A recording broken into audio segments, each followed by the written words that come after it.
nagsasalita ako, nagbibigay ako ng credits na sa kanila, kumbaga yung respect din sa kanila.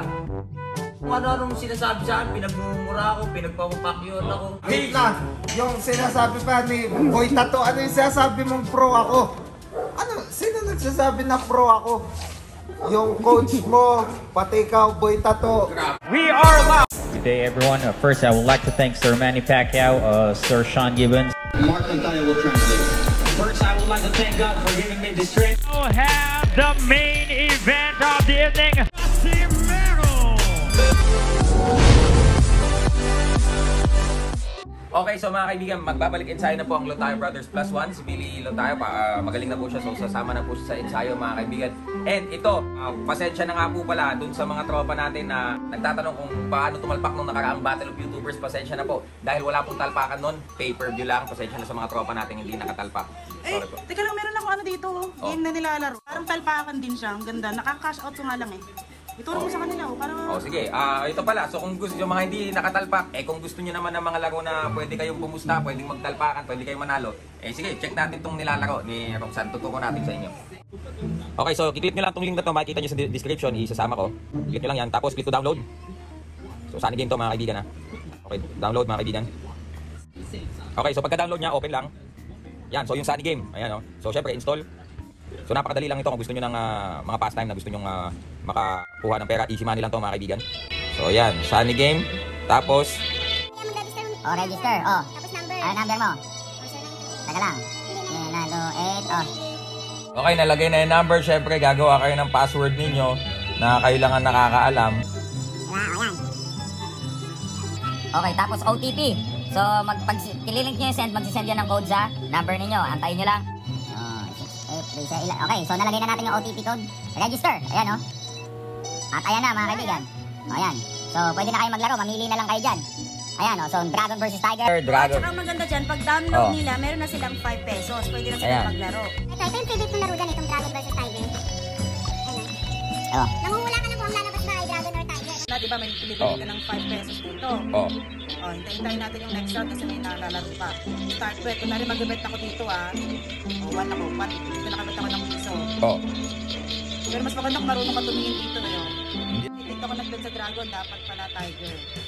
So, pero mayroon pa akong 4 pesos. Tapos kunwari may pera na sila, nanalo na sila, pwede silang mag-withdraw. Withdraw, ayan o. Yan ang pinaka-importante, tanong lang lahat yan eh. Siyempre, manalo ka, bibili ka ng pambigas mo, o withdraw ka na agad dyan. Halimbawa, meron ka ng 5,000, o lagay mo dyan, nandiyan naman yan eh. Tapos yung withdraw amount, ilalagay mo. Okay, tapos lagay mo, ayan o, Gcash number mga idol, napakadali. Lalagay mo lang yung Gcash number mo, tapos click withdraw. Ayun na. Okay, so yun lang mga idol. Kung gusto nyo ng larong may talpakan at pwede kang manalo, pwede nyo ma-cash out instantly. Yung link po, isasama ko sa description below at download na po kayo. Alright, tara na sa gym.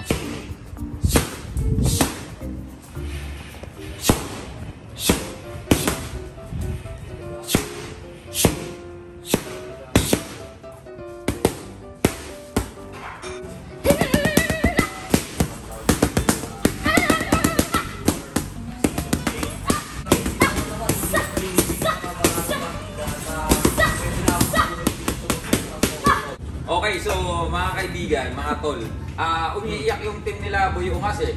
Yung si Ungas at si Bagsik. Ibang daw si Haring David kasi pinato ko ng mic, ang sakit! Biktima ako! Sabi ni Boy Ungas. Teka, itanongin natin to si Haring David. Bakit mo ba kasi binato? Dapat lang talaga yun. Ano yung istorya nun? Dapat nga sa mukha pati naman. Dapat talaga mukha yun eh. Dito lang tumama, basta dapat talaga siya. Tapos, magpapa-x-ray daw, kakasuha mo ko. Nagawa kong almusal ang kaso. Edi magkaso ka. Di ba? Magkaso kayo. Yeah, kasi, bago yung ginawa ni Haring David, may provocation na nangyari. Hindi naman yun, wala. Naglalakad lang si Ungas. Tapos, napakahingin na nandun lamang at nanunood. At tapos, out of nowhere, biglang binato ni Haring David. Yun, baka may problema na. Pero if there's an act of provocation, ano ka? Gusto mo tayo FU. Tapos binato ka, tanungin mo sarili mo. Sinapak nga niya ng close piece yun si Sherwin eh. Ayun, kasi Si sabi, Pogi for life. press conference, nagkagulo. Nag-close pitch siya kay Sherwin Ilas. Ngayon, kabilin-bilinan sa amin ng Battle of YouTuber Management. Wag kayong aatake ng close pitch. Pag walang glove. Yun, matanda na yun eh. Matanda na si Sherwin. 66 na yun eh, senior na yun eh. Senior na yun. Ginagalang ko yun eh. Oo. Saka yung yung sinasabi ni Dave nung nasa taas ng ring, bago siya binato, papuri na yun para kay Latalaw. Humble na yung tao eh. Humble na yung tao. Pinupuri na nga sila eh, tapos pakita siya ng package ayaw na nila kasama pa ng tumigil hamon. eh. Lahat na nga ng partida, binigay natin eh. Kulang na lang, sabihin na lang nila, huwag na ako sumuntok eh. Yun. Lahat na ng partida, nasa inyo na, ano ba kayo? Yung mga Team Luzon. Again, kasi may pinapalabas din sila, tinitira daw natin ang buong Kabisayaan. Hindi po kami kagaya ni Jormel. Shoutout kay Jormel, kay Haring Bangis. Kayo lang ang kalaban namin, Boy Bisa, kayo Boy Ungas ngayon at Bagsik. Huwag niyong papalabasin sa tao na tinitira namin ang buong Kabisayaan kasi unang-una, misis ko, Bisaya eh.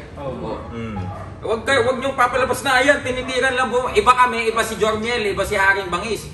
Huwag kayong gagawa-gawa ng kwento dyan ha. Sa susunod na... Next time, sa susunod. Hindi, sa susunod na season, sa season 3, pakiusap naman, panindigan nyo yung Bisaya lang malakas. Huwag naman puro pagkalapit na yung laban, puro mga partida na kayo. Dapat pagkakalaban ko, tsaka ako, 8-ounce glove. Tapos 3 rounds, hindi yung puro kayo iyakan ng iyakan. Yan tuloy. Ano bang aabangan? Kasi... Teka. Yan lang. tuloy eh. Sila panalo, ako talo, pero parang mas sikatata ako. Ayun na nga eh. Bakit parang alon tayo, brothers, Haring David, super sa mga pinag-uusapan? Tsaka bad boy ng Cebu, tsaka Rob Mahit. Ba't ganun? Mga bobo kasi. Tingnan nyo kaya ako nagpatalo. Hindi ako pag-uusapan pag nanalo. Sasabihin, wala kasi unfair eh. Unfair, malaki. Malaki. Kami kasi dito, artista kami, kailangan ng twist. Twist yan eh. Kulang na lang, sabihan nila ako, huwag sumuntok eh. Di, huwag ako sumuntok. Kaya yumakap na lang ako. Dapat tinalo mo yung si Boy Bagsik. Wala na. Sa tingin nyo ba, usapan. lalaban pa sa amin yung pagparehas kami ni Super Sam panalo? Totoo talaga yun. May punto si Haring David. Pagka-parehas kami panalo, wala nang lalaban yan. Kasi sa akin pangalan. Ba't parang lagi nilang kino-comment yung panalo against David? Bakit yung talo nila ng bataan nila kay Super Sam? Hindi nila gaano pinag-uusapan. Diba? Saka yung bida bro, nagpapatalo. Sabi ni Fernando po, ang bida nagpapatalo yun sa una. Kaya kung ako sa inyo magpatalo na kayo. Kaya tingnan nyo, sino ba ngayon ang masikat? Sino ngayon ang pinag-uusapan? Pumunta ka lang sa YouTube, sino ba ang laman? Tsaka, teka nga, parang tayo, baliktad na mundo, tayo na kinukontent ng mga wala nang mga world content. champion Wala nang mga content. Kaya tumutok naman tayo. Kasi ako, napakalakas ko talaga. Haring David nga sa akin lang. Yung mga ibang champion hindi na nila kinukontent. Puro Haring David na lang kinukontent. Wala na kasi mga content. Di ba? Wala nang mga content. Hindi, ito kasi aminin mo nyo man na hindi, lalo na yung mga lamok. Di ba? We can create our own hype. Di ba? Yun ang pinagkaiba natin. Di ba? Pasalamat nga kayo, na-busy kami sa Battle of YouTuber eh. Pasalamat kayo, na-busy kami sa Battle of YouTuber. Nagpahinga kami sa inyo. Bilang namatay yung hype ng Tsaka yung performance ko sa lahat ng mga matatalino at alam ang galaw ko, alam nyo na yun, that's business. This is business. This is business. Tignan nyo, nakabili na ako ng bagong kotse, motor, helicopter, jet ski, tsaka reserva. Nanalo ka nun, wala ka nun. Wala ako nun. Business kasi yan. Business yan. Tignan nyo si Floyd Mayweather, tsaka si Jake Paul, ang tatalino eh. Pero anong aabangan ng mga taga-sunod mo ngayon, ng mga nag-aabang kay Haring David sa sunod na event? Kasi, ang win-workout ko, gusto kong mag-rematch kay Boy Bagsik. Pero wala na mga kondisyones, yung mga kondisyones pambaklayan. Gusto ko talaga yung makakatodo na akong suntok. Para kay Melbs pala yun. Hindi yan. Love natin yan. Love natin yan. Pero yung gusto ko, yung pwede na akong tumodo ng suntok. Kasi sabi nila, bawal daw akong sumuntok ng malakas eh. Ay, may gano'n pala. Bawal pa rin sumuntok. Kaya gusto ko yung makakasuntok na ako ng malakas, tapos 8 ons, tapos 3 rounds. Yun. Tapos wala talaga takbuhan. Tapos walang headgear. Yun naman, di ba? Yun naman yung kondisyones natin kasi sabi nila Bisaya lang malakas eh. Pero yun, so ito, lalo na sa mga fans ng Battle of YouTubers, abangan nyo yan, mga kaibigan. Team Luzon, Lontayo Brothers, Team Manila, TTFY, tulog si Super Sam. Ganyan yan mag-ensayo. Oo, ganyan mag-ensayo yan. 24/7. Magpapahe ka. Oo. Pupunta sa gym, matutulog lang. Yan. Ganyan yan. Kasi talagang nagbi-visualize, hinahanap niya sarili niya eh. Oo. Nakita niya nga yan eh, nag-soul searching siya, nahanap niya sa Korea. Ayun. Yung soul.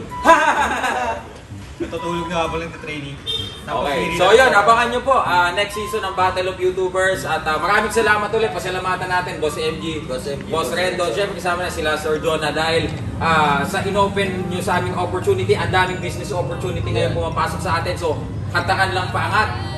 BOTY Entertainment, if you watch WWE, if fan kayo ng WWE, you will love Battle of YouTubers. So yun lamang. Pasensya na sa mga nag-PPM sa akin to yung once collaboration. Medyo tayo dyan, may fit tayo dyan sa collaboration. Yes, So kasi binigyan kami ng instruction nila ng Battle of YouTubers, parang mga guidelines kung kanino kami kung paano kami yung mga pamamaraan namin para makipag-collab. Syempre yung mga Team Luzon, kapwa namin Team Luzon pwede. Pero yung mga competitors, hindi namin pwede ma-collab. So yun lang mga idol. Suntukan to ng mga sikat eh. Sikat, Dapat yung mga kukulab din sa atin, sobrang sikat din. Katulad natin. Aba. Kaya nga. Alright, so yun lamang mga idol abangan nyo yung mga announcement. Siyempre, papakondisyon, magti-training para magbigay pa ng mas magandang performance sa inyo lahat. Yun lamang. Wait lang. Yung sinasabi pa ni Boy Tato, ano yung sinasabi mong pro ako? Sino nagsasabi na pro ako? Yung coach mo, pati ikaw, Boy Tato. Yung mga nagsasabi na pro ako, wala akong katotohanan yan. Puro amateur lang mga laban ko.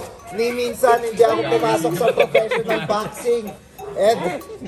Gusto ko lang i-debunk yung mga maling paniniwala nyo. Dahil ni minsan hindi ako nag-professional boxing. Siyempre, nakaka-flatter rin na akalain yung professional boxing ako. Professional boxer ako. Pero hindi nyo, amateur lang ho ako. Tandaan nyo yan. Peace, bye-bye. Silver Boys TV, Aring David na tayo. Super Sap. Bye-bye. I'm out.